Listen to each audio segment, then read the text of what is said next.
மக்கள் மறந்து போன சாக்லேட் பாய்ஸ். தமிழ் படங்கள்ல காணாம போன நடிகர்கள். தமிழ் சினிமாவுல ஒரு காலத்துல சாக்லேட் பாய் லுக்கால ரசிகர்கள கவர்ந்த பல நடிகர்கள் இருந்தாங்க. அழகான முகம் அப்புறம் மென்மையான நடிப்பால பெண்களோட மனசுல இடம் பிடிச்ச இவங்கள்ல சில பேரு வாய்ப்ப இழந்து தாங்களாவே ஒதுங்குனதுனால திரையில இப்ப பார்க்கவே முடியறதில்ல.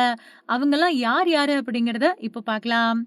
2003வது வருஷம் வெளியான விசில் படத்தின் மூலமா சாக்லேட் பாய் லுக்ல ரசிகர்களை ஈர்த்தவர் நடிகர் விக்ரமாதித்யா. மென்மையான முகபாவனைகள், ஸ்மார்ட் தோற்றம் அப்புறம் காதல் காட்சிகள்ல அவரோட நிஜத்துவமான நடிப்பு இதெல்லாமே அந்த காலத்து பெண்கள் கிட்ட அதிகமா வரவேற்பு பெற்றிருந்தது.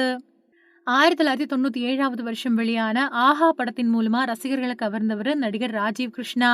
மென்மையான முகபாவனை, அழுத்தமான காதல் நடிப்பு அப்புறம் ஃபேமிலி ஹீரோ தோற்றம் அப்படின்னு அந்த காலத்துல பெண் ரசிகர்கள் கிட்ட தனி இடம் பிடிச்சு வச்சிருந்தாரு. 2007வது வருஷம் வெளியான தொட்டால் பூ மலரும் படத்தின் மூலமா திரையுலகத்துக்கு அறிமுகமானவர் தான் நடிகர் சக்தி வாசுதேவன்.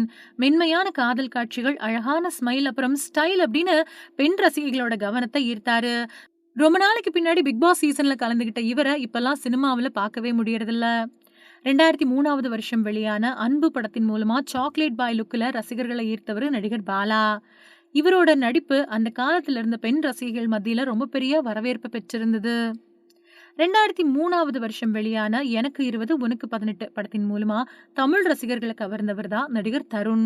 கலர்ஃபுல் காதல், முகபாவனைகள் அப்புறம் இளைஞர்களுக்கே உரித்தான ஸ்டைலிஷான நடிப்பால இவரோட லுக் அந்த காலத்து பெண் ரசிகர்கள் மத்தியில ரொம்ப பெரிய வரவேற்பு பெற்றிருந்தது.